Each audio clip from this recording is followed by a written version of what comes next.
여러분 안녕하신가요? 제가 살다 보니까 유튜브에 사연도 다 신청을 해보네요. 이래서 인생이란 어쨌든 오래 살고 볼 일이라고 그러나 봅니다. 사람의 얼굴은 절대로 한 가지가 아니죠. 이런 면과 저런 면을 필연적으로 다 가지고 있을 수밖에 없어요. 그런 의미에서 저는 여러 가지 기구한 모습을 과거 속에 감춰둔 사람이라고 할 수 있겠습니다. 제 나이 28이 되던 해 남편을 처음으로 만났습니다. 100년 가약을 맺었고 이듬해 늦가을 무렵 아들을 얻었죠. 저는 친정이 여간 고리타분한 집안이 아니었기에 철저히 출가 외인 취급을 받고 있었습니다. 그리하여 이제 저라는 사람이 챙기고 섬겨야 할 집안은 오직 시댁뿐이었어요. 시댁은 보통 수준으로 잘 사는 집안이었어요. 아주 전형적인 집안이었다고 볼 수 있겠네요. 남편에게는 형제가 딱 하나일 뿐입니다. 제 시누이요. 시댁을 가운데 기점으로 두고 저희 부부가 동북 방향에 살았다면 시누이 부부는 서쪽 방향에 살아서 서로 간에 사는 곳이 가깝지는 않았습니다. 하지만 각자의 집에서 시댁은 먼 거리가 아니었기 때문에 종종 마주하고는 하는 얼굴들이었습니다. 시 매부는 항상 볼 때마다 얼굴에 자신감이 묻어나는 사람이었어요. 지난주에는 예상했던 것보다 매출이 2배 가까이 더 나왔네요. 이래서 장사가 예측이 힘들다니까요. 기분 좋게 주제를 떠들 때는 껄껄거리는 웃음소리를 꼭 곁들였어요. 다니던 직장을 그만둔 뒤 시 매부는 슈퍼를 차렸습니다. 시누이와 머리를 맞대고서 꽤 오래 고심한 결과물이라고 하였어요. 규모도 그럭저럭 괜찮았고 손님들은 시간을 가리지 않고 분주히 매장 안을 들락날락거리며 구매를 하였습니다. 우리만 잘 먹고 잘 살자고 하는 생각일 것 같았으면 슈퍼 같은 거 절대 시작도 안 했을 거야. 그치만 자식들이 있으니까 내 새끼들한테 더 나은 걸 쥐어주고 싶은 마음인데 뭔들 도전을 못하겠어. 더 나은 미래를 맞이할 수 있다는 희망, 그거 하나 가지고 자식들 위해서 시작했던 거지. 기대보다 걱정이 훨씬 더 컸었는데 잘 돼서 너무 다행이지 뭐야. 이런 운명이었었나 봐. 시누이의 얼굴에는 고단함과 안정적인 여유가 동시에 흐르고 있었습니다. 두 자식들을 위해 부모로서 과감한 도전을 해낸 시누이 부부였습니다. 슈퍼가 잘 돼서 싫어하는 사람은 아무도 없었죠. 그리고 앞으로도 꾸준히 계속 그렇게 슈퍼가 무난하게 운영될 거라는 점을 의심하는 사람 역시 아무도 없었습니다. 하지만 어느 날부터인가 시 매부가 이런 소리를 하기 시작했어요. 원래 큰 판에서 돈이 크게 벌리는 법인데 지금은 그거 하나가 참 아쉬워. 암만 생각해도 아쉽단 말이지. 아무래도 운영 중인 슈퍼의 규모에 대해 아쉬움이 가득한 것 같았습니다. 분명 처음에는 절대 규모 가지고 왈가왈부하지 않았거든요. 제 생각이지만 처음에 차렸을 적에는 그것도 아주 규모가 넉넉하다는 계산으로 장사를 시작했었을 거예요. 그러나 사람 마음이라는 게 시시각각으로 변할 수밖에 없잖아요. 장사가 좀 되기 시작하니까 어느새 시 매부는 아쉬움의 입맛을 다시며 슈퍼를 바라보게 되었어요. 더 크게 차릴 걸, 이렇게 잘 될 줄 알았다면 진작에 더 크게 시작했을 텐데, 이런 생각이 걷잡을 수 없이 시 매부의 머릿속에 자리를 잡았습니다. 그러면서 시누이와 이 문제에 대해 진지하게 상의에 들어간 것 같았어요. 왠지 걱정스러웠는데 결국 몇 주가 흐른 뒤에 시누이 부부는 결국 그 슈퍼의 규모를 키우기로 결정 내렸고, 그러면서 금전적인 도움이 좀 필요하다는 내용을 밝혔습니다. 규모를 그저 키우는 것이 아니고 아주 확 키울 작정인 것에 듣던 제 눈앞이 아득해지더라고요. 아예 영업을 하고 있던 그 근처의 빈 땅에다 초대형 슈퍼를 짓는 게 두 사람의 목표였던 거예요. 지금 이렇게 잘 되고 있을 때 더 도약을 해내야죠. 물 들어올 때 노를 저어야 할 거 아닙니까? 시매부가 열변을 토하였고 시누이는 자신만만한 얼굴로 계속 추임새를 곁들였습니다. 그 앞에 앉아 계신 시부모님의 얼굴은 아주 복잡한 기색이었고요. 시누이는 자기 시댁 식구들로부터 이미 십시일반 돈을 걷기로 했다고 그랬어요. 그러니까 자기 친정에서도 도와줄 수 있는 만큼 도와줬으면 좋겠다고 솔직하게 말을 하더라고요. 그렇게 말을 하는데 시부모님 입장에서 어떻게 단호히 안 된다는 소리가 나가겠나요? 게다가 우려 속에서 차렸던 슈퍼가 잘 되고 있었기 때문에 시 매부의 주장에 따라서 더 커지면 수익도 그만큼 커질 것이라는 기대감이 고개를 드는 것도 어쩔 수 없었고요. 시부모님은 그냥 보통으로 살아오신 분들이었어요. 재산도 그저 고만고만하게 들고 계셨죠. 그리고 그때 그 재산이 전부 시누이 부부에게 넘어갔습니다. 몇 달 뒤 그 지역에서 가장 큰 슈퍼가 문을 열었습니다. 커다란 현수막에 적힌 확장 이전, 그랜드 오픈 같은 글자들이 모두의 기대감을 안고 있었죠. 그때 그렇게 잘 되었다면 얼마나 좋았을까요? 성공을 했다면, 아니, 최소한 쪽방만 치지 않았어도 좋았을 것입니다. 그러나 엄청난 규모로 문을 연 그 대형 슈퍼는 완전히 폭삭 망해버리고 말았습니다.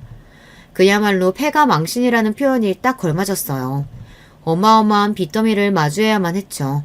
그 빚, 그 엄청난 거액은 지금 기준으로 보아도 식은땀이 줄줄 흐르고 삶의 의욕이 저절로 사라지는 숫자인데 당시에는 차라리 죽는 게 어떨까 싶을 정도 생각밖에 안 드는 그런 끔찍함이었습니다. 그 대단하디 대단한 피해에서 저희 집도 무사할 수 없었죠. 저희 부부도 돈을 그때 다 잃었습니다. 작은 단칸방 집으로 쫓기듯 이사를 가야만 하였고요. 시부모님께서는 온 마음과 정성을 다해 기도를 드려보겠다 하시면서 어느 날 이른 새벽부터 산에 오르셨다가 그만 사고를 당하셨습니다. 두 분 다 산길을 오르던 중 발이 미끄러져 한참을 아래로 구르셨던 거예요. 머리를 다치셨던 시아버지께서는 병원에서 사경을 헤매시다 한 달을 좀 넘게 버티신 끝에 돌아가셨습니다.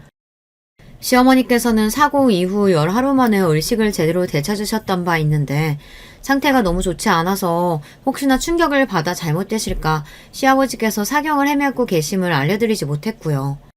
시아버지께서 돌아가신 직후에도 발효 알려드리지 못하다가 나중에 힘겹게 퇴원을 해내신 이후 천천히 회복을 좀 해내고 계신 게 보일 때쯤 그제서야 조심스럽게 알려드려야 했습니다. 그때 시어머니께서는 차마 입에서 아무 소리도 못 내시고 당신의 가슴을 쥐어짜듯 두드리고 또 두드리며 그렇게 한 맺힌 눈물을 흘리셨습니다. 저희 부부는 숙연함과 죄송함으로 그저 고개만 힘없이 떨구고 있을 따름이었어요. 솔직히 원흉을 꼽는다고 하면 시매부였죠. 애초에 슈퍼를 시작한 것도 무리하게 확장 이전을 하자고 나선 것도 시매부였으니까요. 그리고 시누이는 피가 섞인 시댁 식구이기라도 하지 시매부는 그렇지 않으니까 마음이라는 게 아무래도 좀 그랬던 것 같네요. 그런데 시매부가 마음고생을 너무 많이 해서 얼굴이 반쪽이 되다 못해 아예 산송장처럼 변한 모습을 보니 차마 원망의 말이 입 밖으로 안 나가더라고요.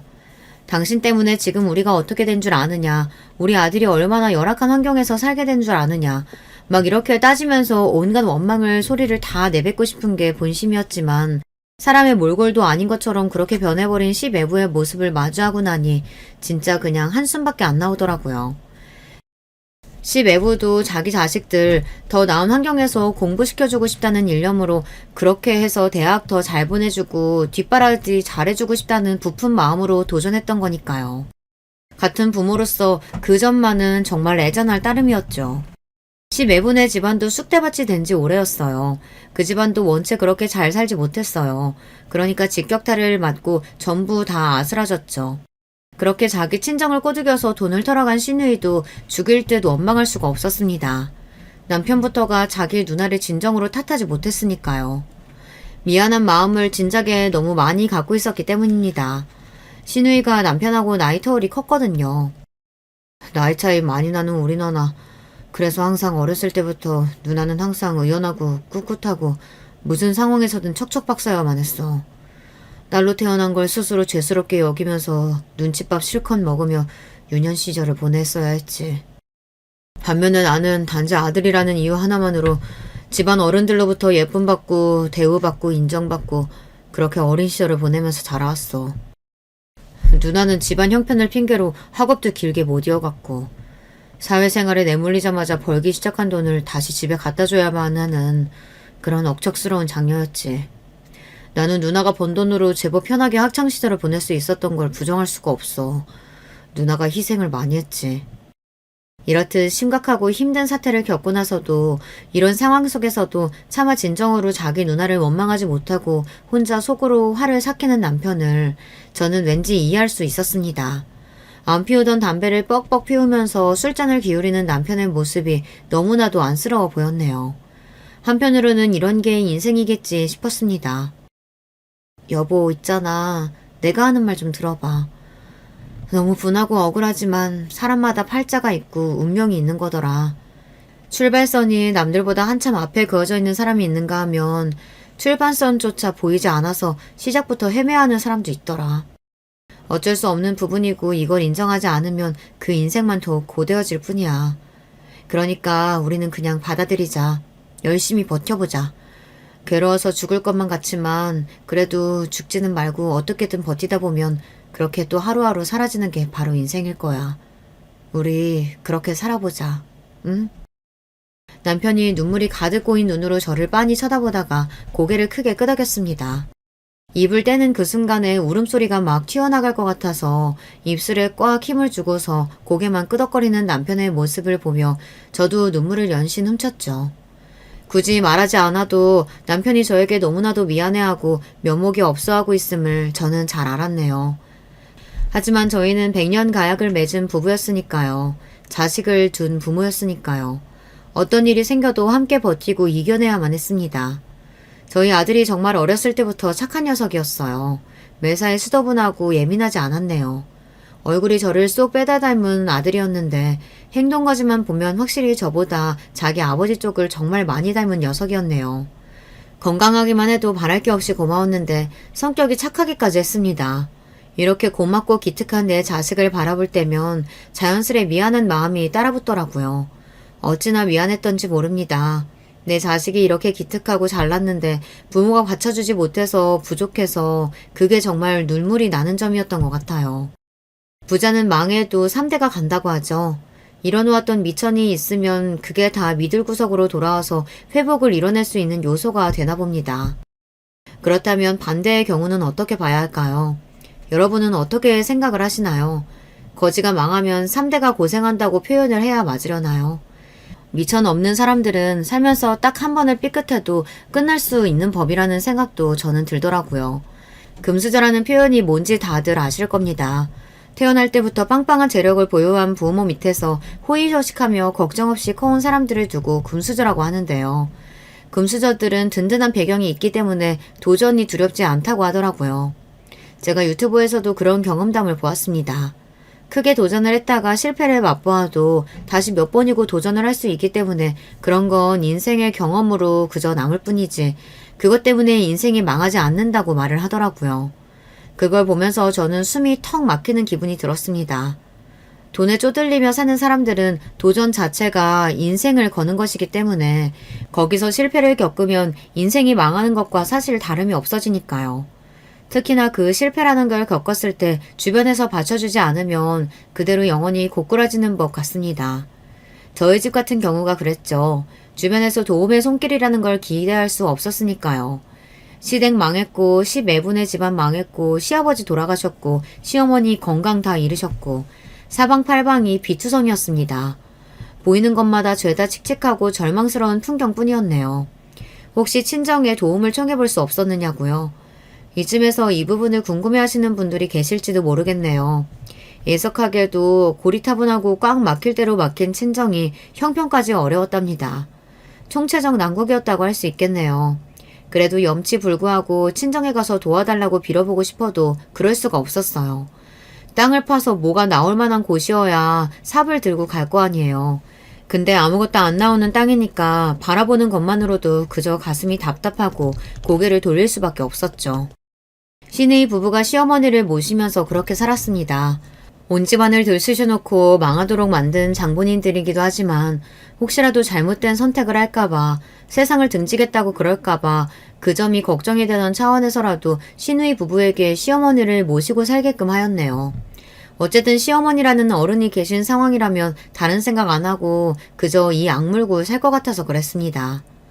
시누이네 애들은 둘 다 대학을 안 갔습니다.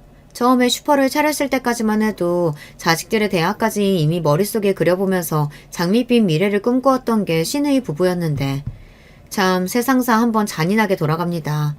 그마저도 큰애가 고작 22살의 나이에 혼전 임신을 하면서 상황이 어렵고 어처구니 없게 되었네요.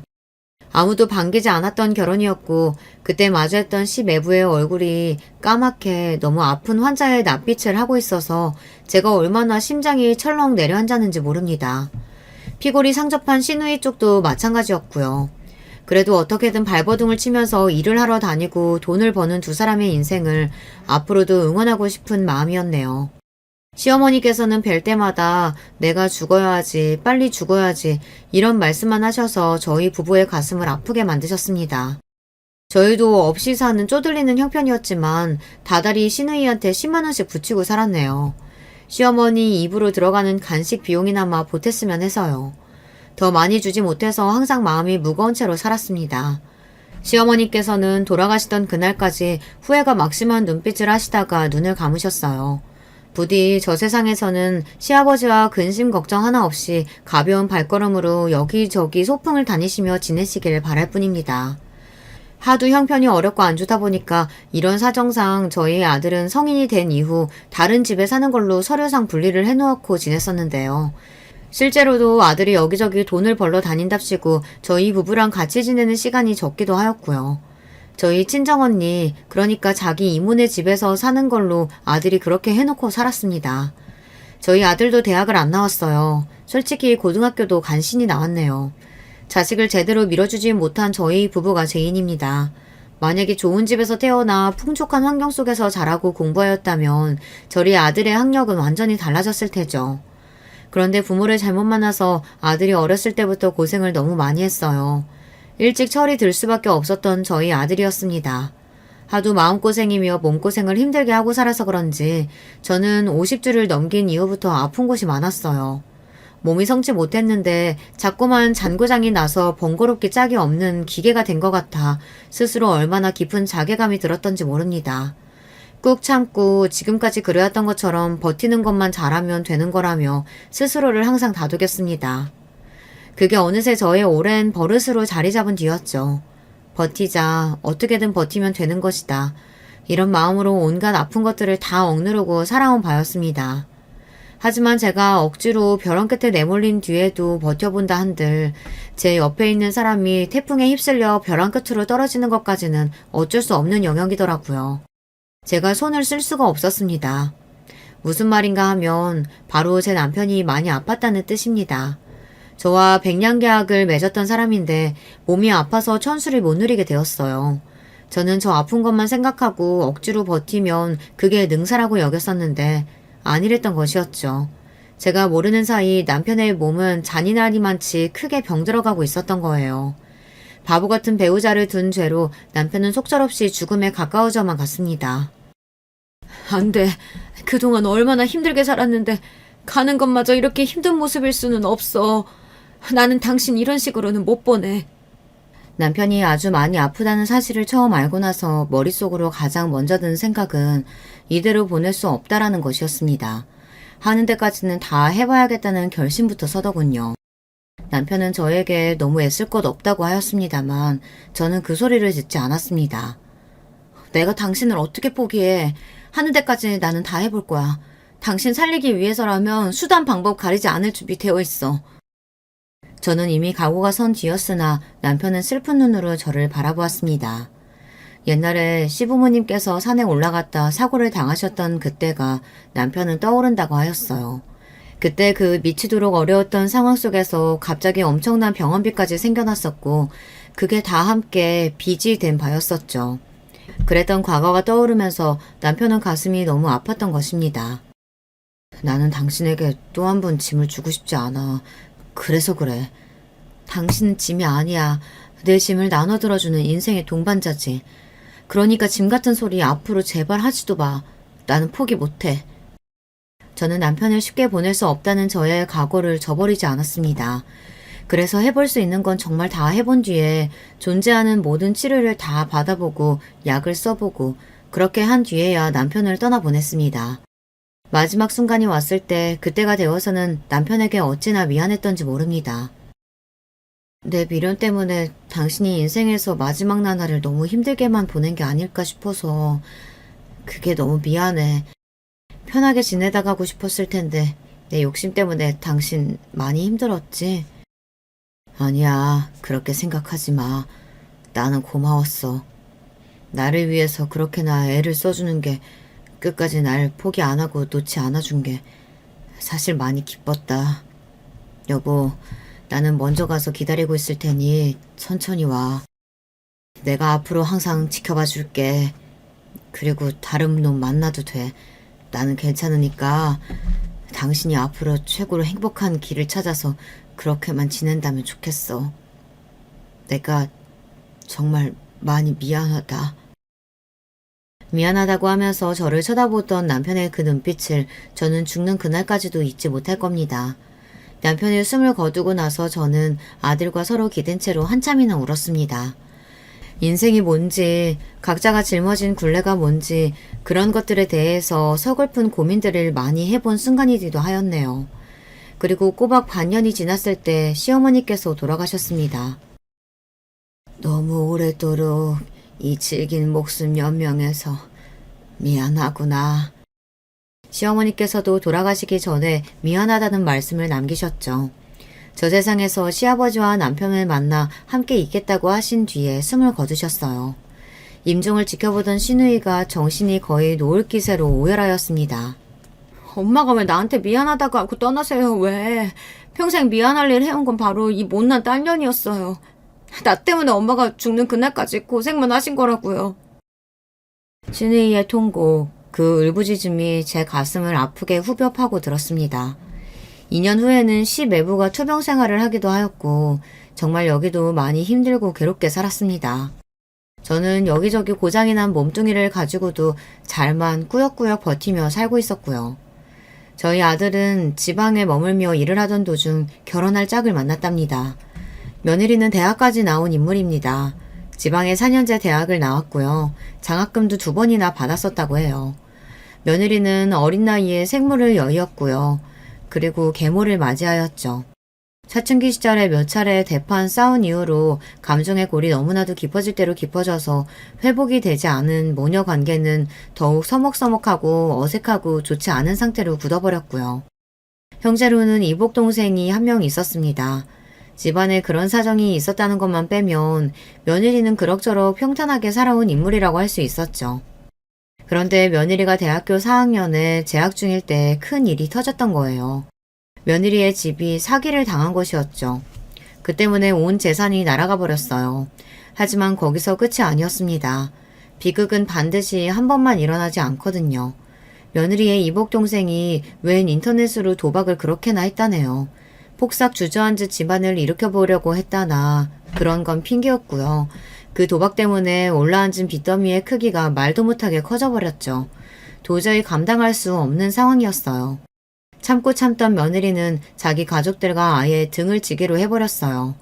가족들과 연을 끊기고 철저히 혼자가 되어서 악착같이 정말 악바리 정신으로 무장을 한 채 살아온 나날이었습니다. 며느리의 입장에서는 인생이란 게 도무지 사는 게 아니었어요. 하지만 이 심정을 알아줄 사람이 없었죠. 그러다가 저희 아들을 만나게 되었던 것입니다. 그 누구보다 이런 심장이 잘 통하는 사람을 만났으니 며느리는 이왕이면 꼭 결혼까지 가야겠다고 생각을 하게 됐던 것이었고요. 그건 아들의 입장에서도 마찬가지였어요. 두 사람 다 똑같이 생각하기를 서로가 아니면 결혼을 못했을 거라고 보았던 것입니다. 이번 생에는 결혼 같은 거 하기 힘들 거라고 생각하면서 결혼 따위는 사치라고 둘 다 그렇게 여기며 묵묵하게 살아왔는데 서로를 완벽하게 이해해주는 상대를 만나게 되니 기꺼이 결혼을 하게 된 것이죠. 저는 아들이 자기와 잘 맞는 짝을 만나 결혼했다는 것만으로도 너무 감사했고 좋았습니다. 두 사람은 결혼해서 그 지방에 눌러 살았어요. 솔직한 심정으로는 자주 보고 싶었어요. 그렇게까지 먼 거리도 아니었으니까요. 정말 솔직한 제 심정으로는 저를 보러 자주 와줬으면 하고 바랬습니다. 제가 보러 내려가서 그 집에서 몇 주씩 머물고 싶기도 하였네요. 그런 게 저의 본심이었으나 한 번도 티를 내지 않았고 속으로 꾹 삼켜냈습니다. 저는 항상 겉으로 태어난 척 굴었습니다. 나는 잘 지낸다. 혼자가 편해. 별일 없냐고? 그럼 당연하지. 무슨 일이 있겠어. 아무런 문제도 없어. 병원도 혼자 다 잘 다니는 걸 뭔 걱정이 있을까. 혹시나 아파도 자식 며느리에게는 말도 못했습니다. 걱정을 살까봐 그리고 민폐를 끼칠까봐 혼자서 모든 걸 끌어안고 지냈습니다. 잔소리 한마디를 안 하였고요. 참견하는 법도 없었네요. 부족하고 못난 모습만 아들에게 보이며 살아온 저였기에 아들의 결혼 생활에 제가 감히 끼어들고 손가락을 얹고 싶은 마음도 들지 않았습니다. 그런 제가 유일하게 자식 며느리들 들들 볶아가며 닭달에 대고 잔소리를 날렸던 건 남편의 기일을 챙기는 문제였습니다. 온 정성과 마음을 다하기를 그날만큼은 꼭 그렇게 굴어주기를 제가 바랬거든요. 제가 워낙 남편이 떠난 날을 유난스레 여기고 챙기니까 며느리도 잠자코 시간을 내었지만 속으로는 생각이 많았던 모양입니다. 저한테 조용히 이런 소리를 하더라고요. 어머님은 억울하지도 않으신가 봐요. 원망스럽지도 않으세요? 솔직히 결혼 한 번 잘못해서 이렇게 되신 거잖아요. 한평생 고생만 하셨는데 그럼에도 돌아가신 아버님을 그렇게나 챙겨드리고 싶으세요? 제가 알기로는 아버님 편찮으셔서 돌아가실 때도 그전까지 어머님이 온갖 안간힘 다 쓰셨다고 하던데. 정말 대단하세요. 저는 이해가 안 돼요. 아무리 가족이라고 해도 저는 진짜 죽일 듯이 원망스럽거든요. 저는 제 가족을 가족이라고 부르기도 싫어요. 그러니까 연 끊고 후련하게 사는 것이고요. 시누이 부부의 무리한 사업 확장 때문에 시작되었던 온갖 시련이었으니 며느리가 보기에는 제가 결혼을 잘못해도 너무 한참 잘못해서 인생을 망친 불쌍하고 불우한 여자로 여겨질 듯 싶었습니다. 저는 제 남편의 가족들이니까 시댁도 당연히 제 가족이니 그러니 가족을 위해 함께 고난의 시기를 보내고 버티며 이겨내는 건 당연한 일이라고 생각했거든요. 하지만 며느리는 그런 저를 죽어도 이해할 수 없다는 눈으로 바라보고 있었죠. 제 아들과 결혼한 지 2년이 다 되어갈 무렵 며느리의 양친이 결국에는 이혼을 하셨다는 소식이 들려왔습니다. 어차피 안 보고 살았으나 그럼에도 며느리는 한숨이 저절로 흘러나오는 모양이었습니다. 양친의 이혼 때문에 며느리가 며칠 동안을 심란한 얼굴을 하고 살고 있다고 아들이 말해주더라고요. 두 사람은 결혼 3여 년 만에 2세를 가졌습니다. 기쁜 임신 소식이 들려왔고 저는 너무 감격스러워서 눈물이 찔끔 날 정도였죠. 며느리가 뱃속의 아이한테 몹시나 집착을 한다고 아들이 그랬습니다. 엄청나게 신경을 쓰며 지낸다는 이야기였죠. 며느리는 임신 사실을 11주가 되었을 때 알았다고 하던데요. 그걸 가지고도 늦게 알아차려서 정말 미안하다며 뱃속의 아이한테 며느리가 얼마나 사과를 하면서 유난을 떨던지 모른다고 그랬습니다. 당연한 이야기지만 두 사람은 굉장히 아끼면서 결혼 생활을 해온 바였어요. 절약은 기본이었죠. 그럼에도 며느리는 뱃속의 아이가 먹고 싶다고 생각이 들면 얼마나 비싼 음식이든 가리지 않고 마구마구 사 먹었다고 하였습니다. 아이가 먹고 싶어 하면 그걸 꼭 들어줘야 한다는 게 며느리 생각이었고요. 그러면서도 다른 것에 들어가는 비용은 허리띠를 더욱 졸라매면서 아끼자고 하였어요. 태어날 아이를 생각하면 한 푼이라도 더 돈을 아껴서 모아야 한다는 이야기였습니다. 며느리는 이상적인 가정을 이루는 것에 상당한 집착이 있는 듯 하였어요. 나는 자식한테 해줄 수 있는 건 다 해주는 그런 부모가 되고 싶어. 화목하고 사회좋은 부모의 모습, 해달라는 건 거의 다 해줄 수 있는 부모의 모습. 그런 모습들만 자식들에게 보여줄 거야. 우리는 꼭 우리 부모 같은 사람 되지 말자. 그걸 목표로 삼기만 해도 아주 괜찮은 부모가 될 수 있을 거라고 나는 그렇게 생각 중이야. 며느리는 자기 생각을 거듭 분명하게 아들을 향해 밝혔고요.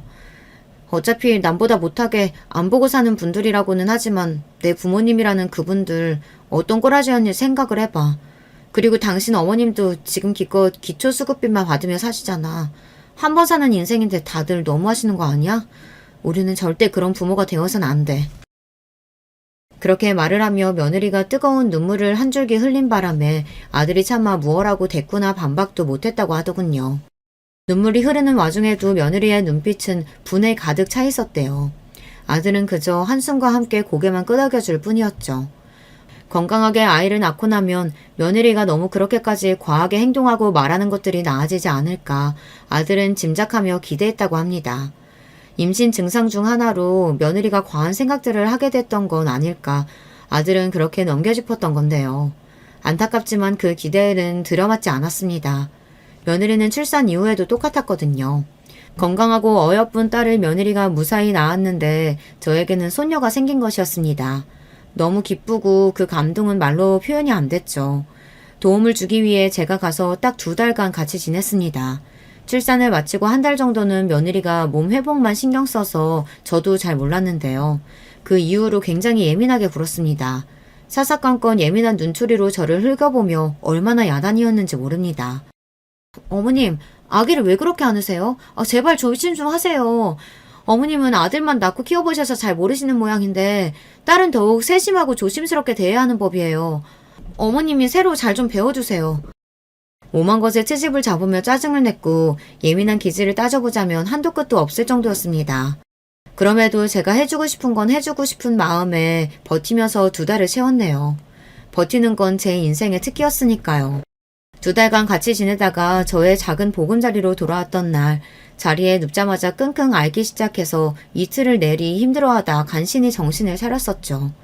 온몸이 두들겨 맞은 것처럼 근육통으로 시달리고 있었습니다. 제가 원체 몸이 좋지 않기도 했기 때문에 너무 힘들었네요. 그럼에도 불구하고 제 아들이 결혼을 해서 가정을 꾸렸다는 거, 어여쁜 손녀가 생겼다는 거, 이런 것만 생각해도 참 기분이 좋았고 흐뭇했어요. 이런 식으로 인생이라는 게 이어진다는 생각이 들더군요. 시간이 흘러서 어느덧 귀여운 소녀의 첫 돌이 다가왔고 약소하게 돌잔치를 하기로 하였습니다. 아들하고 며느리가 아주 가까이 지내는 지인들만 몇 불러서 짧게 식사나 하기로 했죠. 어차피 부를 사람도 많이 없으니 정식으로 돌잔치를 열 필요가 없다는 게 2사람의 생각이었고요. 짧게 식사만 달랑 끝내는 것이 아니라 대신에 좋은 호텔에 예약이 되어 있었습니다. 그곳에 한쪽 공간을 멋있게 꾸며놓고 거기서 돌사진을 여러 장 찍으면서 여유롭게 시간을 보내는 게 돌잔치 날의 진정한 백미였습니다. 고급스러운 기념사진을 아주 많이 남길 수 있는 곳이었어요. 이렇게 보면 정말 부잣집에서 태어난 막내딸 같아 보인다. 우리 공주님이 정말 고급스러운 느낌이 가득하네. 멋진 호텔에서 고급스러운 분위기를 내며 사진을 찍는 동안 며느리가 소녀의 모습에 감동을 받았는지 눈물까지 글썽이며 그런 말을 해댔습니다. 더할 나위 없이 알차게 흘러가고 있는 돌잔치 날이었으나 며느리가 묘하게 저한테만 태도가 안 좋더라고요. 불만이 있는 것인지 자꾸만 말투를 틱틱거리면서 냈고요. 2달간 며느리와 함께 지내며 그 성격을 겪어봤던 저는 오늘 같은 날에 예민한 기질이 잔뜩 튀어나와서 저런가 보다 싶은 추측이나 했었습니다. 그런데 알고 보니 구체적인 이유가 따로 있었더라고요. 묘하게 공기가 불편하기에 저는 오래 같이 있었으니 이만 가보겠다고 말을 꺼내자 아들이 깜짝 놀라면서 호텔 여기 방을 하루 빌렸으니 내일 가시라며 펄쩍 뛰었으나 옆에서 며느리는 아주 태연한 얼굴로 빨리 가시는 게 편하다면 그렇게 하셔야 하는 거 아니냐며 저를 얼른 보내려고 하였습니다. 저는 아무 내색도 없이 그렇게 하겠다고 말을 했고요. 그런데 잠시 후 아들이 소녀를 보고 있는 사이 며느리가 저한테 다가오더니 내내 틱틱대며 저한테 태도가 안 좋았던 이유를 밝히더군요. 어머니, 반돈이 대체 뭐예요? 반돈이라니 너무하시잖아요. 제가 소녀 돌인데 한 돈도 아니고 반돈짜리를 맞춘 게 며느리가 보기에는 너무 싫었던 것입니다. 부끄러움을 뒤로한 채 제가 입을 열었어요. 내가 그거 기초수급비 모아서 맞춘 거야. 너도 뻔히 알면서 그러니. 아무리 그래도 친손녀인데 첫돌에 너무하신 거 아니에요? 진심이 안 보이잖아요, 진심이. 아우 짜증나. 왜 이렇게 사람이 구질구질해? 버럭 신경질을 낸 다음 며느리는 저를 한껏 째려보면서 중얼대기까지 하고서는 등을 획 돌렸습니다. 저는 눈물이 핑 돌고 말았어요. 가뜩이나 몸도 안 좋은데 이런 상황을 겪으니 손이 막 덜덜 떨리더라고요. 지금 가보고 싶으니까 아들한테 저는 바깥까지 배웅 나가달라고 했습니다. 제가 워낙 성격이 매사에 참고 또 참으면서 우직한 편이고 이래저래 말을 옮기고 다니는 사람이 아니니까 며느리도 제가 아들과 함께 나가는 모습을 보며 별 생각이 안 들었던 것입니다. 저도 원래는 입을 뻥끗할 작정이 아니었는데 그치만 아들하고 호텔 엘리베이터를 딱 탔는데 내부가 금빛인데 눈에 너무 들어오는 거예요. 저도 모르게 울컥 감정이 터져버리고 말았습니다. 미안하다. 너한테 정말 미안하다. 내가 평생 자식한테 잘못만 하고 사는 생각이 오늘 부쩍 강하게 드는구나. 네가 무슨 고생이니? 너는 왜 하필 못난 나한테서 태어나서 팔자가 이 모양이야. 제가 눈물을 닦으며 말을 쏟아내자 놀란 아들이 이유를 물어왔고 저는 며느리와의 일을 다 털어놓았습니다. 아들은 반돈이든 반의 반돈이든 상관없이 그 마음이 감사한 거라며 무척이나 속상해했어요. 그럴 거 없다. 그냥 내가 죄인이지 뭐. 며느리가 그 입장에서 이런 시어머니가 얼마나 싫고 한심하게 보일까. 내가 며느리였어도 그랬을 거야. 저는 괜히 마음에도 없는 소리까지 구구절절 늘어놓고 말았습니다.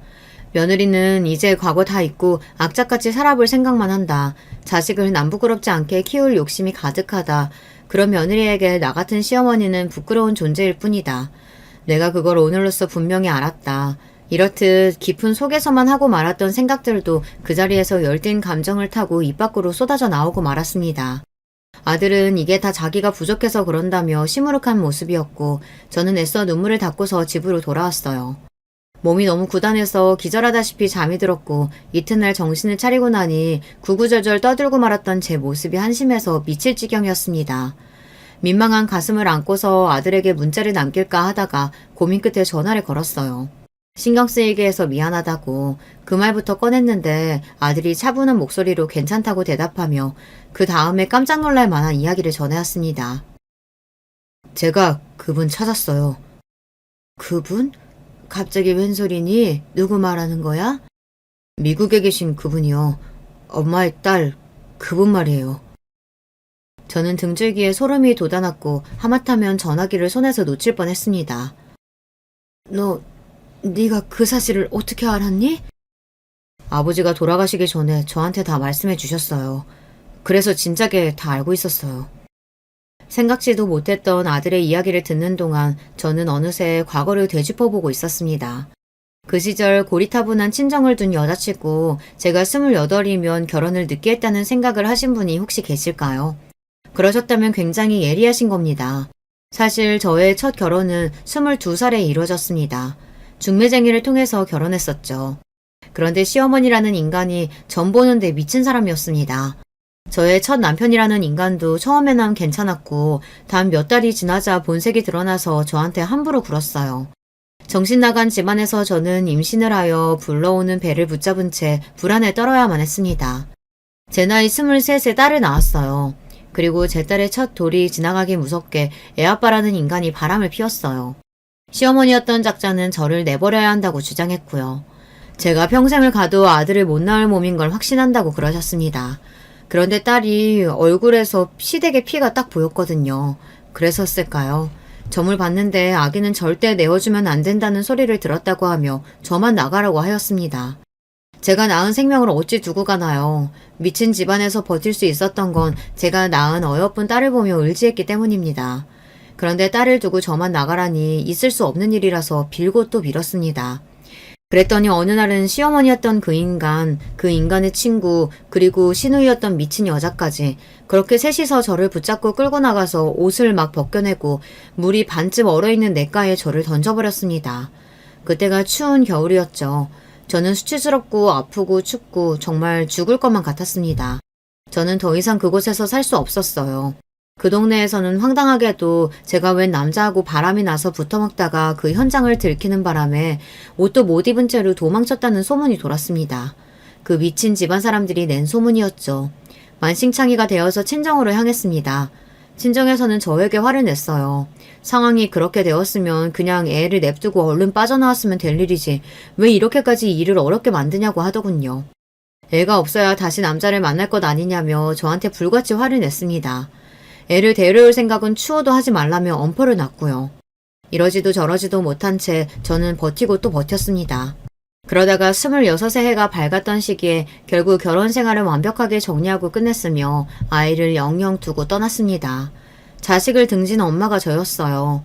그 후로 몇 달이 지나서 애 아빠 그놈이 재혼을 했고 딴 지역에서 살게 됐다는 소식을 듣게 되었어요. 아이를 데리고 재혼한 것이었죠. 친정 식구들은 저에게 잘단 일 아니냐며 이제 아이 걱정은 말고 얼른 다시 짝이나 만나라고 했습니다. 그런 과정을 보낸 끝에 만난 인연이 제 남편이었던 거예요. 제 과거를 다 알고도 품어준 사람이었습니다. 저에게 새로 생긴 시댁은 예전에 그 미친 집안하고 비교할 수도 없을 정도로 괜찮은 집안이었습니다. 결혼을 앞뒀을 때 시부모님, 시누이, 시매부 모두 제 과거를 알게 됐는데 다들 깜짝 놀랐음에도 저를 받아주었어요. 그러니 제가 남편과 시댁에게 제 마음을 다 할 수 있었던 거예요. 끔찍했던 첫 번째 결혼 생활을 다 뒤로 한 채 살았으나 제 아이, 제 딸만은 지워지지가 않았습니다. 항상 궁금했죠. 어려운 형편 속에서 저희 아들이 고등학교를 다니고 있었을 때 유독 딸이 생각났습니다. 남편이 그때 말했어요. 수소문해서 찾아서 한번 만나보라고요. 바로 용기를 냈어야 했는데 딸을 버렸던 엄마라는 것에 죄책감이 들어서 그러지 못했습니다. 혼자서 끙끙 앓고 있다가 몇 년 더 지나서 남편과 상의 끝에 딸을 찾아봤습니다. 마침 딸은 미국으로 떠나기 직전인 상황이었어요. 우여곡절 끝에 만나기로 약속을 잡았고 남편과 함께 나가봤죠. 자리에 나온 딸이 저와 체형이 아주 비슷하고 인매 또한 비슷한 것이 저는 눈물이 났습니다. 딸은 자신에게 낳아준 엄마가 따로 있었다는 사실을 진작 알고 있었다고 했어요. 왜냐하면 이북 형제들과 차별을 심하게 당했으니까요. 미친놈의 그 집안 사람들이 입도 함부로 놀렸기 때문에 딸이 과거 이야기를 잘하면서 다 듣기도 했다고 합니다. 그래서 딸은 자기를 버리고 간 저를 원망하면서도 차마 미워할 수 없었다고 했어요. 떠나기 전 이렇게 뵙게 돼서 다행이라는 생각이 드네요. 저는 살면서 너무 지겹고 지치는 일들만 가득했기 때문에 이 나라를 아예 뜨고 싶다는 소망이 항상 있었어요. 재미급포하고 결혼 약속을 한 김에 미국으로 건너가서 영영 살기로 했어요. 엄마가 그동안 잘 살고 계셨다니까 안심이네요. 엄마의 가정에 행복만 가득하길 바랄게요. 딸은 무덤덤하게 말했으나 눈가가 어느새 젖어 있었죠. 저희 부부는 이래저래 힘들게 사는 중이라는 소리를 그 앞에서 전혀 하지 않았고 평범하게 아주 잘 사는 척 했습니다. 100만 원이 든 봉투를 딸에게 건네주기도 했죠. 꼭 받아달라고 간절하게 말을 했더니 딸이 마지못해서 그걸 받았습니다. 눈물을 꾹 참으며 돌아섰던 딸과의 만남은 깊은 여운을 남겼고 몇 날 며칠을 곧 씹으며 지냈어요. 그리고 며칠 뒤 집으로 웬 편지가 왔는데 미국에서 보낸 것이었습니다. 덕분에 한국이 외로운 곳이라고만 기억되지 않게 됐어요. 감사해요. 만약에 제가 다시 한국에 가서 살게 된다면 그건 두 분 덕에 용기가 생겼기 때문일 거예요. 이런 내용이 적힌 편지였습니다. 혹시나 싶어서 100만 원이 들었던 봉투 안에 주소와 연락처 같은 걸 적었었거든요. 그걸 보고 딸이 편지를 붙인 것이었죠. 그 편지를 안고서 한참을 울었습니다. 고맙고 기특하고 또 미안해서 그랬습니다. 딸이 미국으로 떠나기 전에 만났고 편지를 받게 된 것까지 남편의 덕이 분명히 있었죠. 그래서 남편에게도 많이 고마웠어요.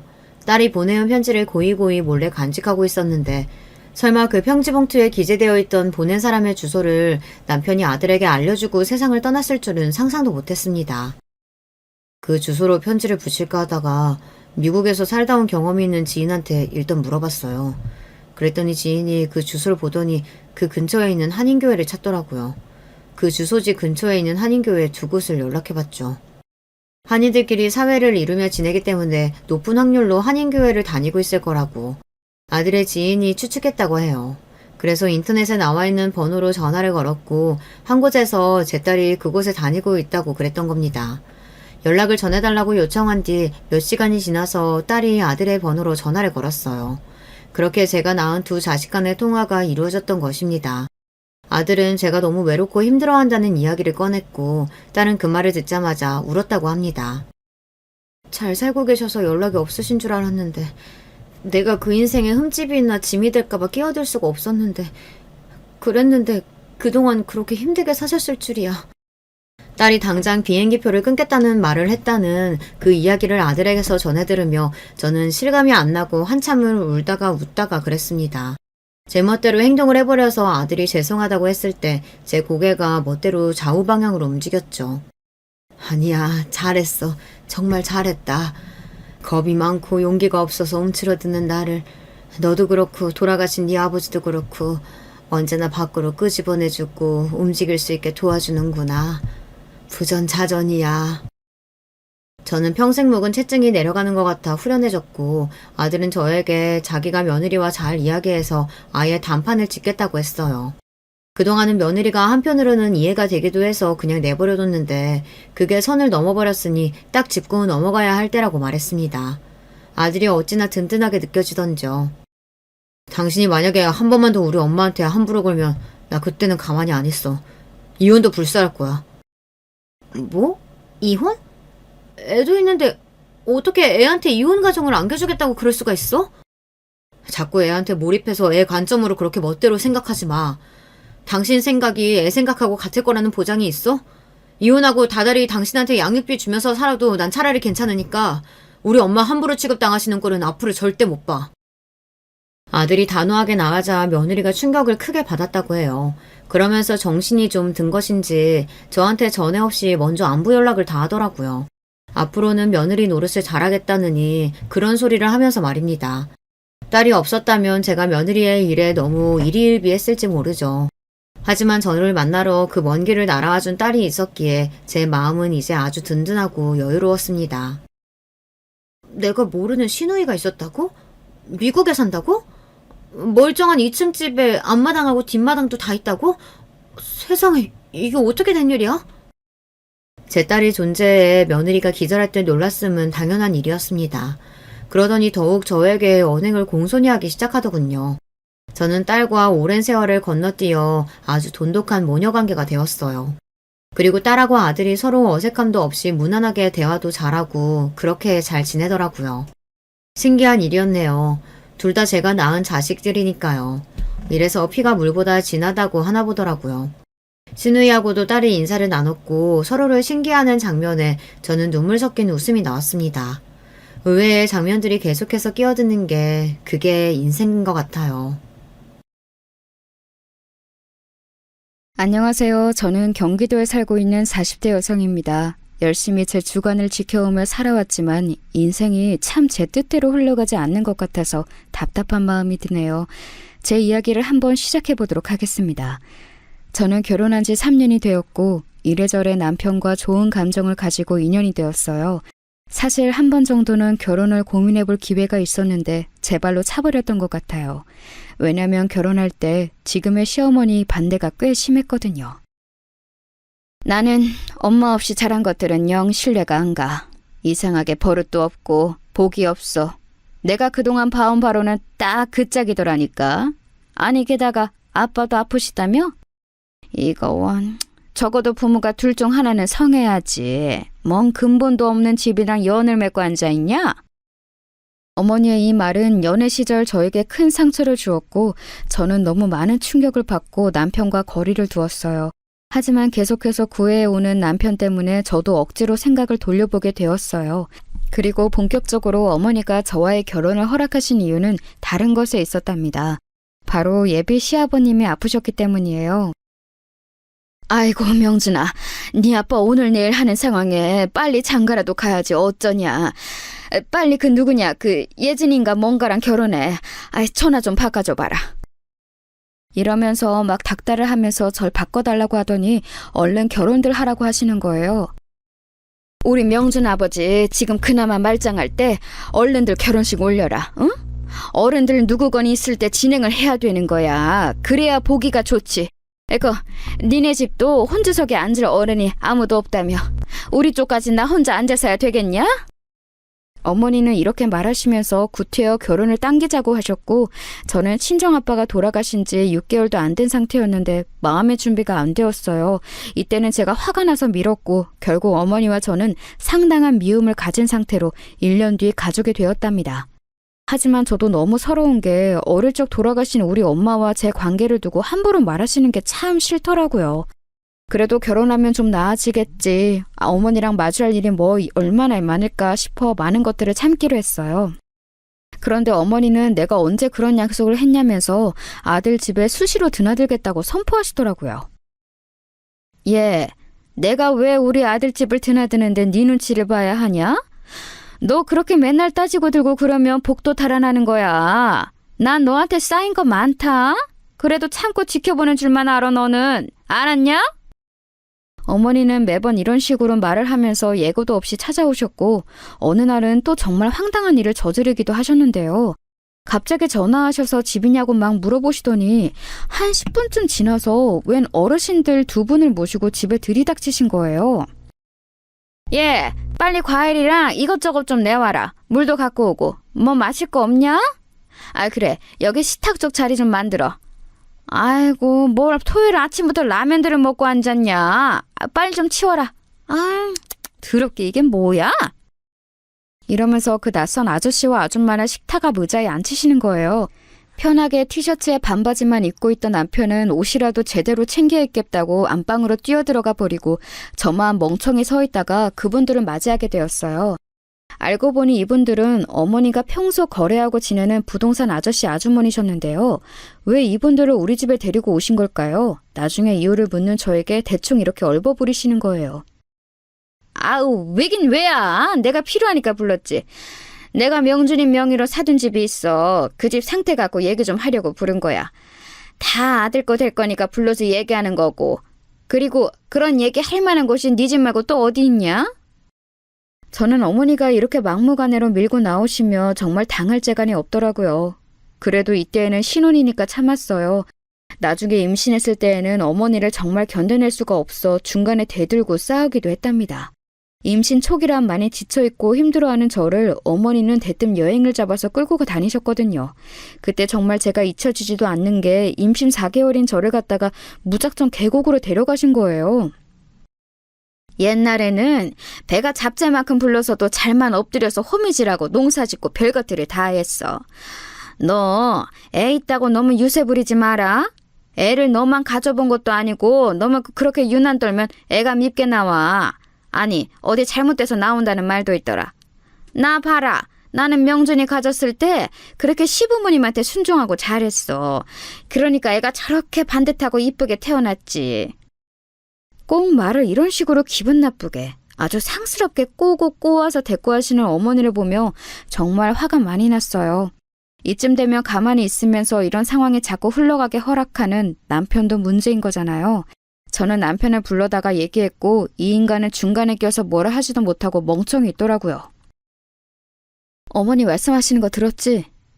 세상에. 나 아무리 입덧도 끝났다고 하지만 아직 임신 중기에 조심해야 될 때야. 막말로 물 받고 미끄러지면 어쩌려고 그래? 자기 원래 이렇게 어머니랑 어디 다니고 그런 것도 아니었잖아. 결혼하고 내가 들어오니까 갑자기 이런 스케줄 잡아서 막 돌아다니시는 거 아니냐고. 내가 왜 그런 스케줄에 다 맞춰야 해? 뱃속에 애도 있는데 진짜 너무 스트레스 받고 힘들어. 당신 어머니한테 말씀드려서 자고 가는 거 진짜 너무 무리고 저녁쯤 집에 가자고 말씀드려봐. 이 이상은 나도 화나서 참을 수가 없어. 남편은 제 말을 듣고도 계속 우물쭈물하면서 자기 엄마 눈치를 심하게 보는 거예요. 근데 엄마가 모처럼 가자고 해서 온 건데 우리 결혼하고 애기 생겼다고 축하해주고 싶어서 그런 거잖아. 조금만 참아보자, 응? 이런 얼토당토 않는 반응에도 저는 화를 꾹 참고 견디려던 찰나 점심을 먹는 중 진짜 머리 끝까지 화가 치솟더라고요. 제가 임신해서 호르몬이 많이 나와서 그런 건진 몰라도 너무너무 서운한 상황을 겪게 되었어요. 임산부를 앞에 두고 이게 있을 법한 일인가요?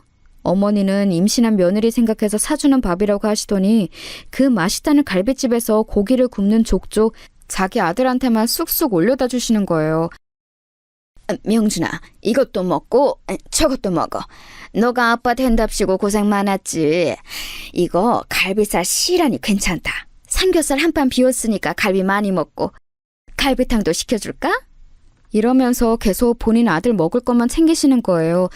저도 엄청 속이 허한 상태였기 때문에 갈비 한 점 집으려고 했더니 어머니는 대뜸 제 손등을 탁 치면서 이런 말씀을 하시더군요.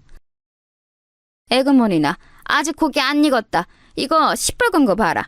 먹고 탈려면 어쩌려고 그래? 이건 손대지 말아라. 그러면서 괜히 핀잔을 주시더니 익혀지자마자 곧장 바로 자기 아들 앞에 주시는 거예요. 민망하다고 느꼈는지 남편이 외려 저한테 넘겨주고 어머니는 그게 또 미워 보여서는 톡 쏘시더라고요. 아이고 너나 좀 많이 먹어라. 네가 누구를 챙겨줘. 삐쩍 말라가지고. 엄마도 없이 마누라밥 챙겨 먹는다고 고생했지. 임신했다고 밥도 잘 안 챙겨주고 너만 못 먹고 고생했을 거 아니냐고. 명준이 너나 실컷 먹어. 애미 너도 먹어라. 이렇게 말만 하시면서 무슨 파치 엄마 마냥 기막히게 차별을 하시더라고요. 저는 가장자리에 떨어진 다 탄 고기나 몇 점 주워 먹었고 갈비탕도 아들만 시켜주시고 저는 그냥 내버려 두시는 거예요. 안 그래도 몸이 성치 않고 입도 끝난 지도 얼마 안 됐고 졸리고 피곤해하는 저를 밥도 그렇게 허술하게 먹으시더니 계곡 쪽으로 끌고 다니면서 어지간히 부려먹으셨어요. 야야, 얼른 명준이랑 나랑 여기서 사진 좀 찍어줘봐라. 응? 아니 사진이 이게 뭐야? 좀 잘 좀 찍어봐라. 아이 가만히 있어봐봐. 나 모자 좀 가져오게. 그 땡볕 아래 배가 조금 불러서 나와 있는 저는 열심히 시어머니와 남편의 투샷을 찍느라 30분 넘게 땀을 뻘뻘 흘려야 했어요. 나중에 기진맥진한 저는 계곡 앞쪽에 스르륵 주저앉았고 그런 저를 보고 어머니는 이렇게 말씀을 하시는데 그 말에 전 더 참지 못하고 택시를 불렀고 그대로 집으로 가버렸어요. 야야, 아이고 팔자 좋다. 놀러와서 왜 그렇게 비실비실대? 그래가지고 나중에 애기 낳아서는 맨날 이렇게 따라다닐 수 있겠냐? 이 정도 더위도 못 참아서 어쩐다냐? 이 말을 듣는 순간 정말 얼마나 끔찍하게 느껴졌는지 몰라요. 애기를 낳아서 무슨 맨날 이렇게 어머니랑 남편이랑 넷이서 끌고 다닐 예정이신 걸까요? 저는 새벽같이 이날 끌려 나와 땡볕 아래 걸었고 물속에 들어가지도 못하고 옆에서 뻐끔뻐끔 보고 속은 울렁거리고 먹은 건 얼마 없고 어머니 심부름만 하느라 너무 질려 있었어요. 그런데 잠깐 쉬는 저에게 또 핀잔을 주시는 걸 보니 온갖 정나미가 다 떨어지더군요. 그래서 곧장 저는 택시를 불러서 타고 가버렸고 사라진 저를 한 30분쯤 늦게 발견한 남편은 전화를 하고 난리가 났어요. 전화하지 마. 어머니랑 당신이나 좋은 시간 보내. 나는 거기 더 있을 생각이 없으니까. 배 너무 땡기고 불편하고 넘어질까봐 가슴이 조마조마하다고. 대체 나한테 왜 이러는 거야? 날 얼마나 괴롭혀야 마음이 편해? 어머니도 어머니지. 아니 뱃속에 자기 손자 안고 있는 며느리는 그렇게 굶기고 자기 아들만 눈에 보여서 먹는 걸로 차별하시냐? 나 임산부야. 왜 가만히 있는 꼴을 못 보시냐고. 당신은 나를 안 지켜주니 나도 내 애랑 나를 지키기 위해서 그만 집으로 가는 거야. 오늘 외출도 자제할 더위인 거 당신도 알고 있지? 그런 날씨에 임산부를 이렇게 땡볕에 10시간 가까이 세워두는 게 말이 돼? 이렇게 왁하고 난리를 친 저는 곧장 집으로 돌아와서 샤워를 하고 그대로 기절할 듯 잠들었어요. 다음 날 꾸역꾸역 올라온 어머니는 이날의 일로 제가 나중에 애를 낳고 몸조리를 할 때까지 제 얼굴을 볼 수 없었답니다. 곧장 문을 박차고 들어와서는 안방을 확 열어 제끼시더니 당장 나오라고 소리를 질러대셨거든요. 너는 어떻게 되먹은 애가 어쩜 그렇게 싸가지가 없냐? 어른이랑 지 신랑을 냅두고 지 혼자만 택시를 타고 올라가? 아주 돈 지랄을 해라 지랄을 해. 네 신랑이 벌어오는 돈이 그렇게 웃어 보이디? 네 집에서 널 그렇게 가르쳤더냐? 그런 주제에 뭔 새끼를 뵈서 엄마가 될 주제가 된다고 저렇게 주접인 건지. 아이고 진짜 미워 죽겠다 너. 이날에 저는 이성을 거의 반쯤 잃고 소리를 질러대며 엄청난 소리를 하게 되었어요. 그럴 마음은 아니었는데 어쩌다가 그런 소리를 뱉은 건지 저도 이해가 안 갈 정도랍니다. 어머니, 저한테 자꾸 너너거리지 마세요. 저희 부모님 지금 한 분도 안 계시다고 저한테 막말하시는데 제 뒤에 뭐 아무것도 없어 보이니까 함부로 대하시는 거예요? 왜 말을 그렇게 하세요? 싸가지라뇨, 지랄이라뇨. 뱃속에 애기 있는데 왜 말을 그렇게 상스럽게 하시냐고요. 제가 그렇게 미우면 그냥 놔두세요. 왜 굳이 일일이 찾아와서 자꾸 가르치려 드세요? 이 와중에 어머니는 저에게 화가 난다면서 들고 있던 부채를 휙 던지셨는데 그게 제 어깨를 스치고 지나갔어요. 생각해보면 어머니의 이런 험하고 무식한 성질머리 그리고 좋지 않은 손버릇을 알았을 때 일찌감치 끝을 냈어야 했어요. 하지만 당시에 저는 결혼한 지 그리 오래 안 됐고 또 임신한 상태였으니 염두가 안 났어요. 그냥 이렇게 엄포를 두는 것 외에는 별 수가 없었답니다. 지금 저한테 뭐 하시는 거예요, 어머니? 와, 당신 봤지? 당신 지금 눈으로 봤어, 안 봤어? 와, 어머니 지금 무슨 일을 저지르신 거예요? 남편은 제 옆에 서서 당황한 얼굴. 하지만 그 와중에 자기도 덥고 짜증이 났는지 신경이 곤두서서는 어느 쪽 편도 들지 못하고 있었어요.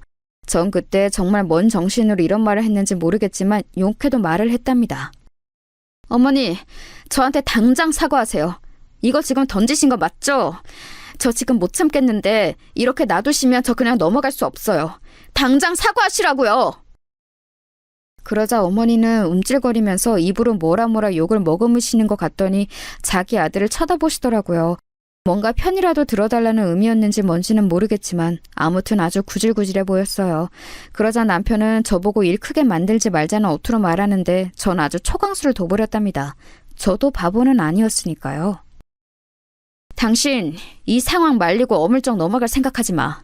나 임신하고 뱃속에 우리 애기 있는 거 우습게 알고 저렇게 하시면 나도 대처를 할 수밖에 없어. 어머니한테 사과받을 거야. 만약 당신 여기서 나보고 참으라거나 하면 나는 당신이랑 안 살고 이혼할 거야. 알겠어? 무슨 말인지 알겠냐고. 이 말하면서 얼마나 이가 덜덜 떨리던지 얼마나 스트레스로 치아를 세게 깨물었으면 틈틈이 다 시리고 아파올 지경이었어요. 그저 본인 아들과 추억을 만들어 본답시고 그 상황에 며느리인 저를 시녀처럼 끌고 다니는 시어머니라니 정말 진저리가 처질 정도로 싫고 토할 것 같더라고요. 순간 마치 1시간 같은 한 몇 분의 시간이 흘러 어머니는 그 길로 곧장 짐을 가지고 집 밖으로 나가버리셨어요. 그러고 제가 아기를 낳고 몸조리할 때까지 우리 집은 물론이고 저한테도 연락 한마디를 안 하시더군요. 다시 제 앞에 나타나셨을 때에는 뱃속 아기 생각해서 참았다는 강아지 같은 소리를 하며 등장하셨답니다. 그리고 이때부터는 남편도 본격적으로 이상한 길로 흘러가기 시작했어요. 저는 아주 힘들게 아기를 낳았고 중간에 수술을 하면서 출혈도 심하고 아무튼 회복이 잘 안 되었어요. 병원에서도 꽤 위험한 상황이었다며 남편에게 말했고 남편도 알고는 있었어요. 그런데 이 인간은 대체 언제부터 저에게 그런 앙심을 품고 있었던 걸까요? 제가 자기 엄마랑 갈라서도 대치를 하고 본인한테 이혼이라는 단어를 언급했다는 걸 속에 계속 품고 있더라고요. 아기 낳고 나서 부부 사이가 더 좋아지고 더 하나가 되어야 하는데 남편은 자꾸 사사건건 자기 엄마를 언급하는 거예요. 우리 태영이 엄마가 보면 너무 좋아할 텐데 엄마 솔직히 너무 서운해하고 많이 힘들어하셔. 어떻게 아기가 태어났는데 한 번도 안 보여주냐고 말이야. 당신이 태양이 낳기 전에도 당신 몸보신 시켜준다고 곰탕도 끓이고 별거 다 하셨어. 그런데 당신이 싫어할 것 같으니까 연락도 못 해보신 거야. 우리 엄마 진짜 너무 짠해. 당시에는 저도 아기를 낳고 몸과 마음이 모두 너무 약해져 있었고 제 몸도 아픈데 육아도 버겁다 보니 누구건 힘이 필요하긴 했어요. 그리고 어머니랑 그렇게 단절된 일에 제 마음도 완전히 편한 건 아니었거든요. 그러니 어쩔 수 없이 남편의 뜻을 받아들여 어머니를 겨우 보게 된 거였답니다. 어머니는 아주 찬양덕스럽게 세상 인자한 할머니 같은 표정을 지으면서 우리 앞에 모습을 드러내셨어요. 아마 본인 아들 앞이니 그때에는 말을 가려 했던 것 같아요. 아휴, 내가 드디어 우리 귀한 손주를 안아보네. 너도 잘 있었냐? 애기 낳고 어째 얼굴이 더 좋아진 것 같다. 이제 지난 일은 다 잊고 잘 지내보자. 한 식구가 된다는 게 쉬운 일이 아니야, 응? 그렇게 말씀을 하시면서 우리 집에 몇 번 드나드시더니 우는 아기를 본인이 좀 달래주고 챙겼다며 되게 생색을 내시는 거예요. 앞만 봐도 태양이는 우리 명준이를 쏙 닮았어. 아, 그래, 태양아, 할미야, 할미. 아, 세상 천지의 할머니라고는 나 하나밖에 없어. 저쪽 할아버지 할미, 그리고 이쪽 할아버지도 다 멀리 갖고 없지 뭐. 태양아, 엄마도 엄마지만 할미가 너 이렇게 먹이고 안아준 거 잊으면 안 된다. 알겠지? 그러면서 간간히 말씀을 좀 얄밉게 하시는데 당장 제가 잠을 하루에 2시간도 못 자고 훗배앓이 하느라 죽을 듯 아팠어요. 그러니 참고 어머니가 우리 집에 드나지셔도 조금은 참게 되었답니다. 그런데 얼마 지나지 않아 어머니는 아주 청천벽력 같은 소리를 하시는 거예요. 남편까지 그 사실에 동의를 하고 나대더군요. 있잖아, 우리 엄마 곧 집 정리하셔야 하는데 저쪽 작은 방 엄마 방으로 드리는 거 어때? 엄마랑 같이 사는 거 당신도 한번 긍정적으로 생각해봐. 뭐? 어머니랑 우리랑 같이 살자는 거야? 아니, 그런 얘기를 왜 갑자기 이렇게 의논을 해? 가끔 와주시는 거야 어쩔 수 없지만 왜 합가를 해서 살 생각을 하냐고. 나는 싫어. 저는 완전 대쪽같이 잘라서 거절했지만 남편은 이상하게 의견을 팽팽하게 내놓고 맞서더군요. 엄마랑 같이 살면 한 집이라도 돈 나가는 거 묵혀뒀다가 다른 데 투자할 수 있잖아. 엄마가 내 명의로 사다 둔 빌라도 지금 재개발 들어가서 상황이 괜찮아. 근데 당장 목돈도 필요하고 나중에 다 우리 줄 명분으로 엄마가 저렇게 힘들게 집 정리해서 돈 만들어주는 거야. 그럼 우리가 엄마 모셔야 하는 거 아니야? 저는 그런 거 하나도 필요치 않은데 남편은 꼭 있어야 한다면서 어머니가 증여해 주실 재산 생각하면 합가가 답이라면서 저를 설득시키는 거예요. 급기야는 어머니까지 나서서 이걸 노골적으로 드러냈었고 자꾸 아들네 부부랑 본인이 왜 같이 살아야 하는지 어필을 하시는 거예요. 저는 절대로 싫었지만 이때 하필 아주 큰일이 생기는 바람에 어영부영 합치게 되었어요. 제가 갑상선 쪽이 안 좋아서 쭉 고생을 했는데 그 사이에 아기를 온전히 케어할 수 없었거든요. 누구건 가족이 있어서 같이 아기를 봐주면 다행이었는데 그 역할을 우리 집에서 해줄 수 있는 건 어머니밖에 없었어요. 저는 처음으로 정말 수년간 단 한 번도 생각해보지 않은 친정엄마의 부재를 크게 체감했어요.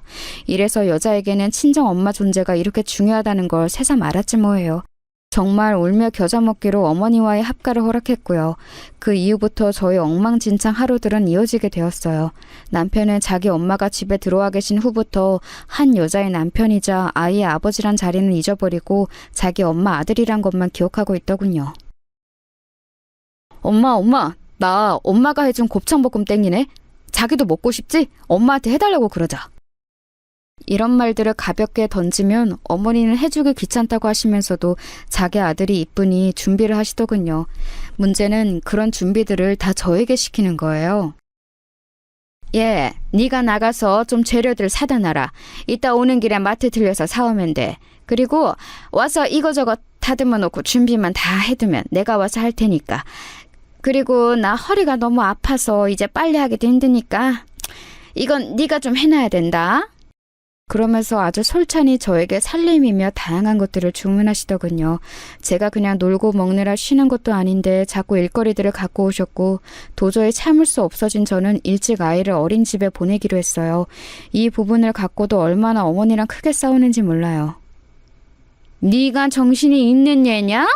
저 피덩이를 어떻게 남한테 맡겨? 애미가 되었으면 6.25 때처럼 다 같이 굶어 죽게 생긴 거 아니고서야 네 힘으로 키워야지. 세상 무서운데 어떻게 자식을 내맡길 생각을 하냐고. 하여간 애비 없이 자라서 뭐 곁을 느껴본 게 있어야지. 저렇게 정내미가 없어서 냉정하게 지 자식을 갖다 줘버리네. 이따윈 말을 듣고 있는 와중에도 저는 더 이상 어머니와 뭔가를 왈가왈부하고 싶지 않았어요. 합가한 이상 어머니는 쉽게 다시 분가하실 생각도 없어 보였고 그렇다면 저도 제 상황을 냉정히 바라볼 필요가 있었답니다. 건강도 많이 회복되었고 하지만 셋이 아닌 넷이서 한 집에 살며 어머니와 아들의 애틋한 노름에 껴서 죽기는 싫었어요. 그리고 제 능력으로 제 명의의 집을 갖겠다는 자그마한 꿈까지 꿔보게 되었는데요. 그건 다 어머니 때문이었어요. 솔직한 마음으로 저는 몇 번이나 이혼을 고민해보기도 했지만 저 자체가 한쪽 부모님만 계신 상태로 자라서 결심이 쉽지 않았어요. 남편은 뭐랄까 이런 말은 지금 생각해도 한심하지만 어머니가 안 계실 때에는 잘해주던 사람이었답니다.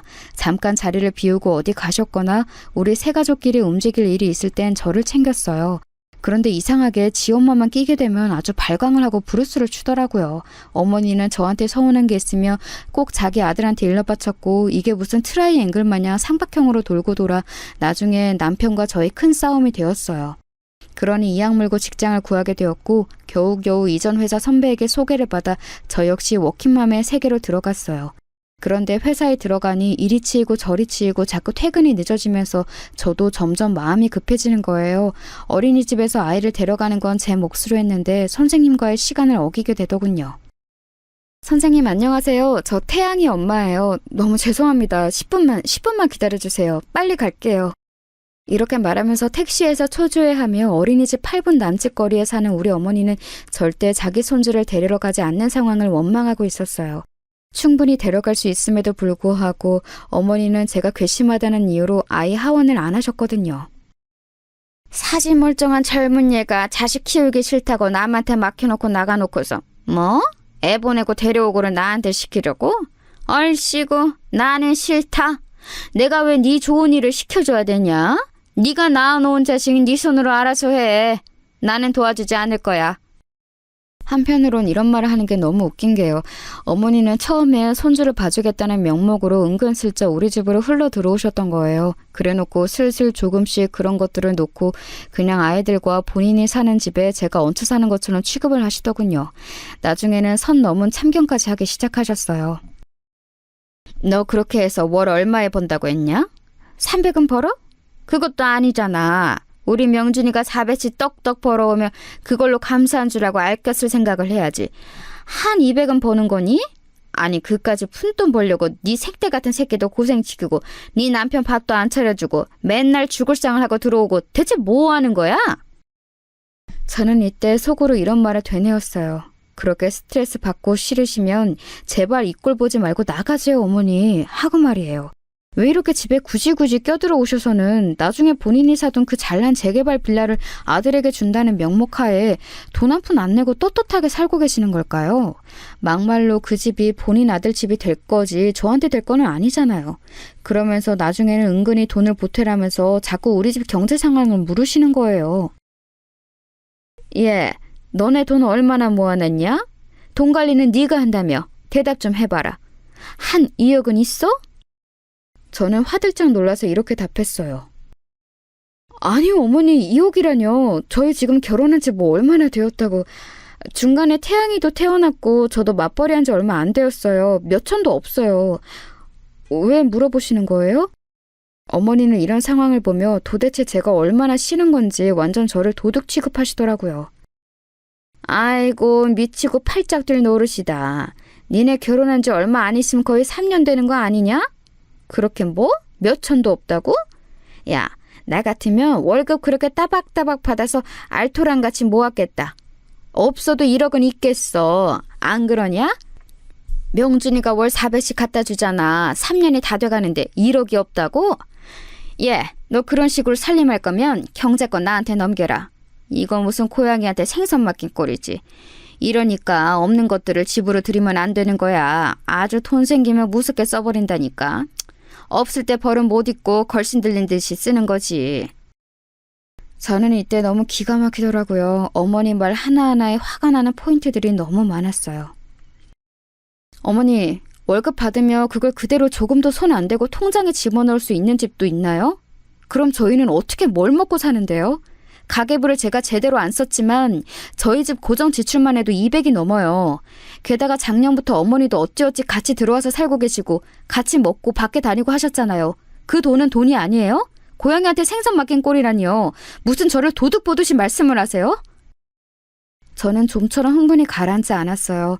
가뜩이나 이날도 여지없이 힘들게 애를 업고 집으로 들어와서 씻지도 못했는데 대뜸 절 붙잡고 소파에 누워서 과자나 까먹으시며 저런 말을 하는 어머니가 안 믿겠냐고요. 너무 미움이 크고 속이 터져서 한동안 저는 잠깐 한의원도 다녔었어요. 화병이 심해지니 그냥 이 우라를 어쩔 줄 모르겠고 어떻게든 해소는 해야 되겠고 진짜 분풀이를 어찌해야 될지 모르겠더라고요. 와중에 남편은 자꾸 저한테 감성팔이만 하는 거예요.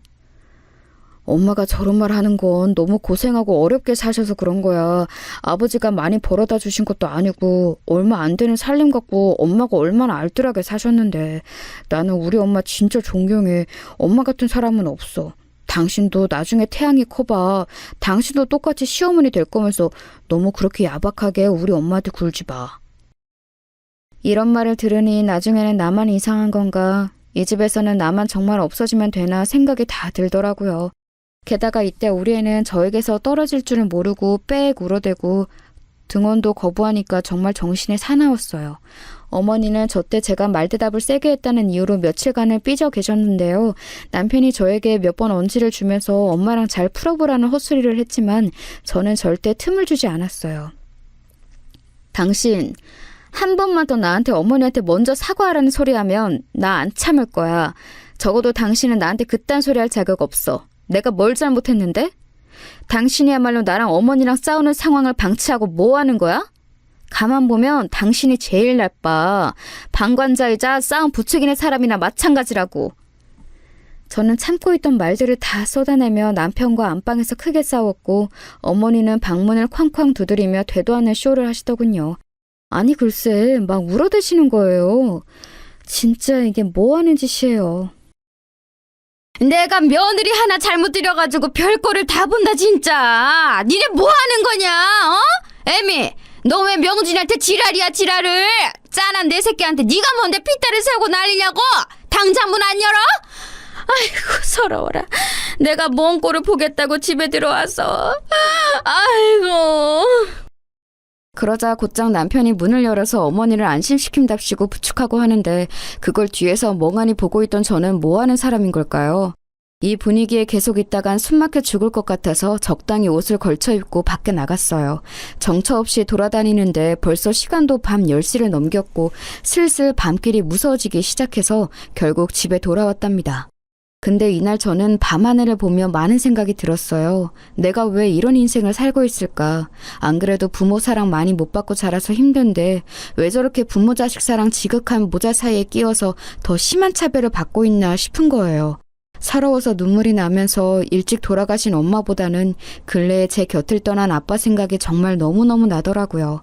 아빠는 그렇게 내가 행복하길 바라셨고 온갖 격려의 말들을 해주고 가셨는데 말이에요. 평소에도 떳떳하고 성실하게 살아오셨고 남자 몸으로 홀로 딸 하나를 키우며 많은 것들을 감당하셨던 우리 아빠가 살아계셔서 저의 이런 모습을 봤다면 뭐라고 하셨을까요? 왜 나한테는 대신 나서서 싸워주는 어른이 없는 건지, 그런 역할이 꼭 필요한 건 아니지만 저 거지 같은 집안을 보니 너무 간절해지더라고요. 이때 저에게 애절한 생각이 밀려오며 별 한 가지 내몰려졌던 건 어쩌면 차후의 일을 대비하기 위한 생존 본능과도 같은 것이었을까요? 저 일이 믿고 며칠 되지 않아 정말 본격적으로 큰 사건이 이 집에서 일어나게 되었거든요. 앞서 제가 겪었던 일들은 어쩌면 이 일이 터지기 위해 차곡차곡 자리를 만들었던 게 아닐까 싶어요.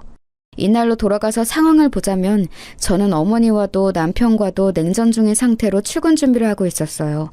집안 분위기도 먹같고 게다가 애도 어린이집에서 감기를 옮아와서 컨디션이 나쁜 상태였답니다. 결국 어린이집에 보낼 수 없는 상태가 되어 제 입으로 어머니한테 말하기도 싫고 남편에게 억지로 SOS를 요청했어요.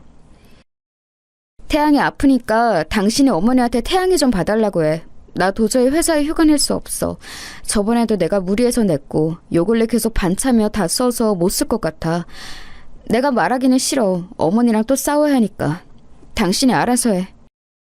제 말에 남편은 뭐 얼마나 저한테 그리 대단한 혐오스러운 일을 당했다고 아주 경멸하는 눈으로 쳐다보는 거예요. 뻔한 거 아니겠어요? 자기 엄마랑 사이 나쁜 와이프가 애를 자기 엄마한테 맡긴다고 하니까 열이 받는 거죠. 본인도 제 맞벌이를 찬성하고 같이 돈 벌었으면 좋겠다고 했던 주제에 제가 뭐 슈퍼우먼이라도 되는 줄 알았나 봐요. 뭘 그런 눈으로 봐? 그럼 나 돈 벌지 마? 당신 월급으로는 이 집 대출 빡빡하다며. 어머니가 당신 재개발 빌라에 쏟아놓은 돈만으로도 죄송해서 어머니한테 손 못 벌린다며. 그럼 나를 일터에 내보내놓고 애 케어하는 것까지 다 뒤처리시킬 생각이었어? 당신 진짜 너무 날로 먹으려고 든다. 됐고, 당신이 말할 생각 없으면 내가 얘기한다? 아니면 나 회사 관둬? 이 말에 완전히 뿔이 나버린 남편은 씩씩거리더니 그 길로 곧장 자기 엄마한테 가서 얘기를 하더라고요. 뭐라 말하는 소리가 들리고 승질을 있는 대로 내면서 한숨을 퍽퍽 쉬어대는 소리도 들렸어요. 저는 정말 이것들이 나더러 죽어라 하는구나 싶으면서도 아이 열을 재고 물수건으로 이마를 닦아준 다음 다시 싱크대 쪽에 아이 먹을 약들이랑 완전히 챙겨서 나갈 채비를 하고 있었어요. 전날 애 열나는 거 불침번 서며 지켜보느라 잠은 물론이고 아침 차려 먹기도 다 귀찮고 짜증이 나서 아무것도 손대기 싫더라고요. 그런데 어머니는 이 상황에서 제가 그렇게 죽일 땐 미우셨나 봐요. 전날 애가 그렇게 기절할 때 울어대고 열로 경기를 해서 응급실까지 한 번 다녀온 걸 알면서 그 다음날 아픈 손주를 자기한테 맡긴 것도 화가 나셨고요. 그리고 며느리가 어찌 되었건 죽이 되건 밥이 되던 간에 아침이 되었으면 식구들 밥상을 차려야 하는 게 아닌가 하고 아주 어이가 없으셨던 거지요.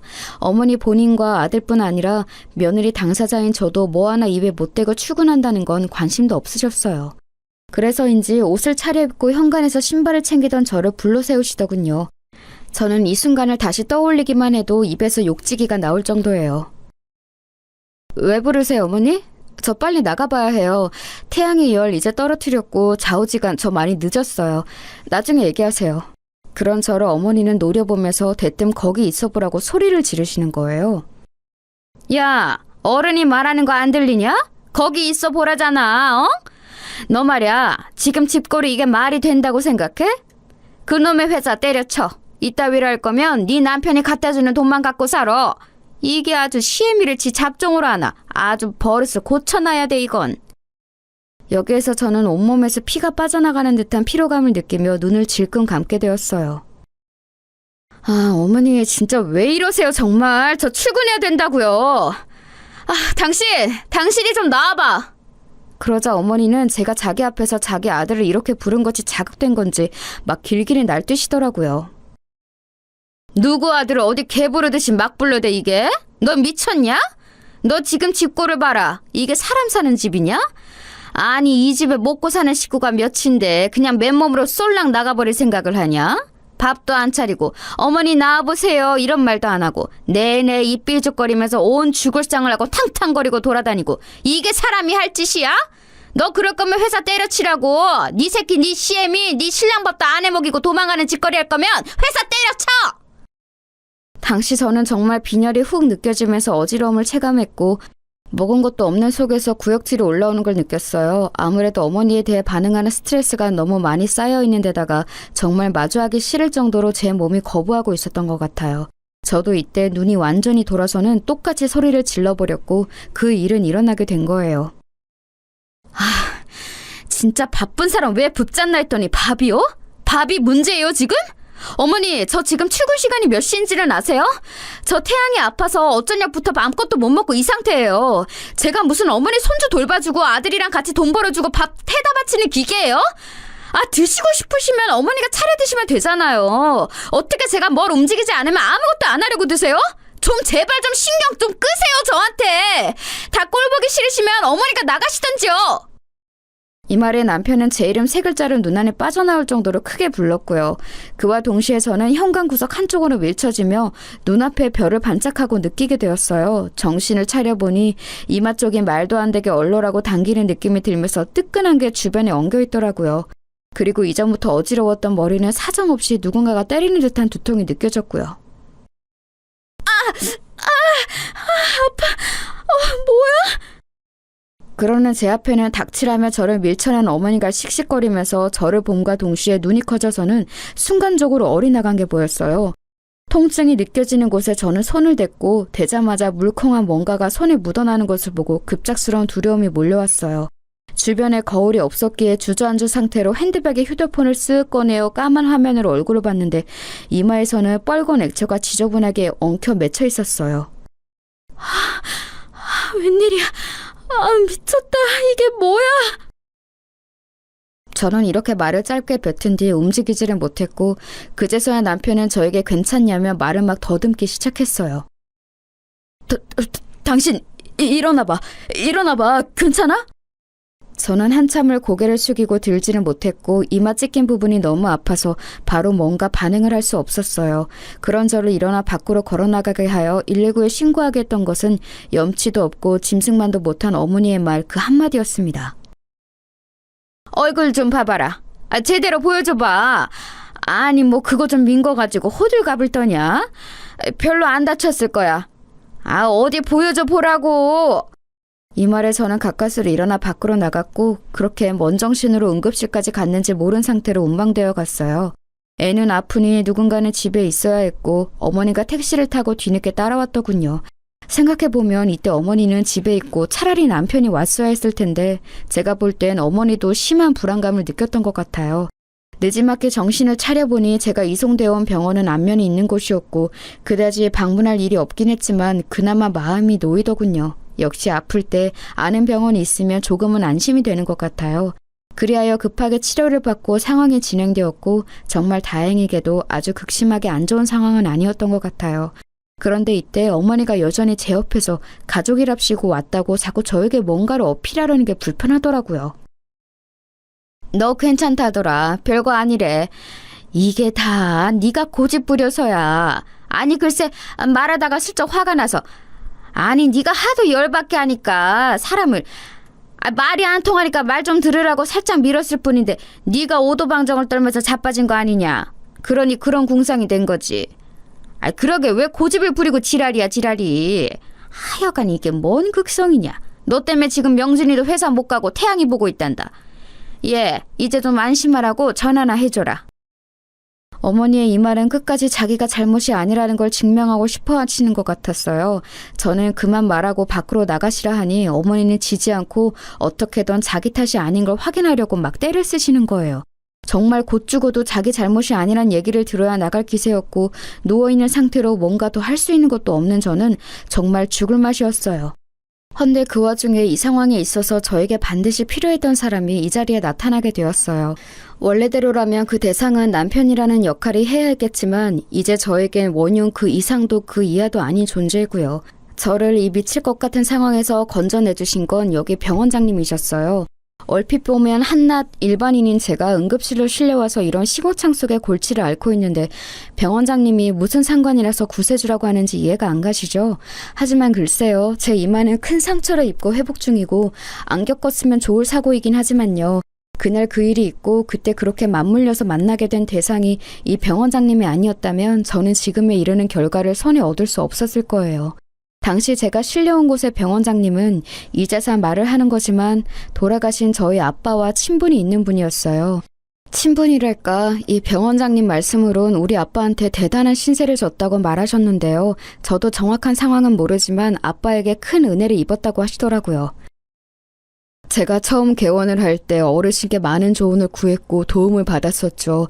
초반에 사기에 휘말릴 뻔했는데 용케도 그걸 중간에서 해결을 해주신 덕분에 무사히 개원도 하고 지금에 이르게 된 거예요. 아마도 저의 친정아빠와 연결된 고리가 있으셨던 것 같고 중간에서 아빠가 해결해 주신 문제가 있었던 것 같아요. 그래서 아빠가 돌아가시기 전에 몇 번 여기서 치료를 받으셨던 적도 있었거든요. 근데 제 개인적인 일로 드나들어 본 적은 한 번도 없었어요. 여하튼 이런 상황이 되어 병원장님은 제 편의를 봐주시겠다고 오셨는데 어찌되었건 뭐 때문에 이런 사태에 이르게 되었는지 아셔야 하잖아요. 저는 어머니를 나가시게 한 다음 상황을 얘기하려는데 어머니는 끝끝내 나가시질 않는 거예요. 병원장님과 제 관계에 대해 옆에서 대충 감을 잡으시는 것 같더니 점점 표정이 변해서는 뭔가 믿을 수 없다는 얼굴로 저를 여전히 노려보시더군요. 결국 이도저도 다 짜증이 나버린 저는 옆에 어머니가 있던 말던 상황을 말했어요. 보시는 대로 이거 어머니가 저 밀쳐서 이렇게 된 거예요. 전날 아픈 애기 돌보느라 잠도 못 자고 아침도 못 먹고 맡기고 출근하려는데 그것부터 불만이 많으셨고요. 저한테 소리소리 지르시다가 밀치셨고 이마는 이 모양이 되었어요. 그래서 여기 온 거예요. 이후로 어떻게 해야 될지 모르겠네요. 그 말에 병원장님은 자동으로 고개가 돌아가 어머니 얼굴을 빤히 보셨고 어머니는 살겠다고 막 자기 입장을 변호를 하는데 이런 얘기를 제 3자가 들었을 때 그렇게 쉽게 넘어갈 얘기는 아니잖아요. 병원장님은 계속해서 제 상황을 거듭 확인하셨고 어머니 얘기는 그다지 듣지 않으셨어요. 돌아가는 흐름을 보니 어머니도 뭔가 이상하다고 여겼던 모양이에요. 바짝 제 앞에서 몸을 숙여 완전히 예의를 차려 귀 기울여 얘기를 듣는 병원장님을 보고 그리고 계속해서 저의 친정아빠를 언급하는 걸 보면 그 속에서 뭔가를 느낄 법하죠. 심각한데요. 그냥 넘길 수 없는 일인 것 같아요. 그냥 다치고 치료를 하고 해서 넘어가긴 힘들겠네요. 이런 흐름 중 저는 제 입으로도 이런 말을 하게 될 줄은 몰랐지만 결국 뵙게 되었어요. 그 말에 어머니는 눈이 튀어나올 듯 기겁을 하셨고요. 신고하고 싶은데요. 도와주세요. 저 혼자서 하기는 힘들 것 같아요. 제 말에 병원장님도 크게 다른 생각은 없으셨는지 동의하시는 투였고 어머니는 거품 물고 아주 발악을 하시더라고요. 뭔 소리냐고 이걸 그렇게 다룰 일이냐면서 말이죠. 하지만 지저분한 모든 떼쓰기는 다 집어치우고 결론부터 말하자면 저는 병원장님의 도움을 받아 신고부터 시작하여 더 나아가 쉽게 진행되지 않았던 이혼까지 그리고 보상까지 다 이뤄나가게 되었어요. 본래 저는 신고까지는 생각을 굽힐 수 없었기에 이 정도로 하고 남편과의 관계를 지켜볼 예정이었는데요. 남편이 하는 짓거리를 보니까 이거 안 되겠더라고요. 무슨 수를 써서라도 이혼을 해야겠어요. 아니 저기요. 우리 엄마가 잘못한 거 아니에요. 저 사람도 우리 엄마를 밀었어요. 둘이 쌍방이에요, 쌍방. 그냥 말싸움 있잖아요. 별거 아니에요. 당신의 집안일을 왜 이렇게 크게 만들어? 야, 진짜 이 미친 인간이 말이에요. 어디서 은근슬쩍 지 엄마 죄를 덮으려고 저도 쳤다는 식으로 거짓말을 하더라고요. 괘씸죄, 능멸죄까지 얹어서 제대로 심판을 해주고 싶더군요. 그리하여 저는 이혼까지 넘어가게 되었고 여기서도 저 즐기고 즐긴 모자는 저를 안 놔주려고 미친 발악을 해댔었어요. 그런데 여기까지 오고 보니 저도 오기가 생기고 그간의 서름들이 다 밀려오면서 그전엔 어땠을지 몰라도 앞으로는 이런 생활, 이 인간들과 섞여 사는 삶은 살기 싫더라고요. 이처럼 중간에 제 3자인 병원장님이 개입하여 객관적으로 판단해 주신 덕에 저는 겨우겨우 그 집안에서 탈출해 나올 수 있었어요. 제 아이와 함께 말이에요. 이혼을 쉽게 안 해주겠다고 버티고 저에게 따로 설득을 하려는 남편에게 어머니를 들어 저는 더 크게 엄포를 놓았어요. 여기서 이혼 안 해주면 나 이 일 공론화 시킬 거야. 세상 천지에 어떤 시어머니가 자기 아들 밥 안 해줬다고 밤새 자기 손주 돌보다 지친 며느리를 그 모양으로 만들어 놓냐? 당신 회사에 흘리고 동네에 소문내고 그깟 벌금 얼마 물고 다 불어버리는 수가 있어. 나 아직도 분이 안 풀려. 보상해준다고 얼마 받긴 했지만 성이 안 풀린다고. 그 돈 갖고 뭐 다 덮고 잘 살 수 있을 줄 알았어? 진짜 웃기지도 않네. 좋은 말 할 때 이혼해주는 게 좋을 거야. 소송까지 가고 지저분하게 굴면 나도 어머니에 대한 거 하나하나 다 풀어버릴 거야. 그러면 당신이 나한테 제발 이혼 곱게 해달라고 빌게 될걸? 그래도 괜찮냐고 진짜. 이렇게 엄포를 놓았어도 초반에만 움찔하고 질척거리며 늘어지던 남편은 무조건 이혼을 강행시키려는 저에게 밀려 결국에는 손을 놓고 말더군요. 아무래도 지 엄마가 한 짓이 있고 그게 걸려있으니 쉽사리 나서서 맞고 어쩌고 할 수는 없었던 것 같아요. 다시 생각해봐도 정말 너무 쓰레기 같고 함께해서 더러웠고 다시는 만나지 말자고 굳게 약속하고 싶은 결혼 생활이었어요. 제 이마에 남겨진 상처는 완전히 사라지지는 않았지만 저는 최대한 좋은 쪽으로 생각을 해보려고 해요. 그나마 정말 이 무시무시한 경험 때문에 비로소 그 환경에서 나올 수 있었다고 말이에요. 생각해보면 정말 눈 깜짝 손 까딱 안 하고 손주 키우는 생색내고 본인 며느리한테 받아 처먹기만 하던 어머니가 또 떠올라요. 그리고 뒤에서 앵앵거리며 숨어 살던 남편도요. 이것들과 어떻게 제가 향후 4, 50년을 살아갈 수 있었을까요? 중간에 한 번은 미쳐버리지 않았을까 싶더군요. 어찌 보면 빠르면 빠르다고 볼 수 있는 시기에 이런 사고를 당해 뼈아프게 정신을 차렸고 제 3자가 나서서 상황을 짚어준 덕에 무사히 떨궈져 나올 수 있었다고 생각해요. 다시 생각해봐도 저를 천의 고아 취급하며 그렇게 자기네 잡종을 부려먹으려던 어머니가 이런 대형 병원 병원장이 지인이랍시고 우리 아빠에게 은혜를 입었다고 바짝 허리를 숙여 저에게 맞추는 모습을 보고 기겁한 거요. 정말 그 꼴이 얼마나 졸렬하고 역겹고 추하게 느껴지는지 모르겠네요. 다시는 인생에서 이런 인간들과 상종을 하고 싶지 않고요. 그냥 그렇게 제 기억 속에서 하루하루 잘근잘근 씹히면서 분해되고 잊혀지길 바라볼 뿐입니다. 이제는 정말 저를 진정으로 사랑하고 걱정해 주셨던 친정 아빠를 떠올리며 제 아이와 아주 천천히 행복해지고 싶어요. 응원해 주시면 감사하겠습니다.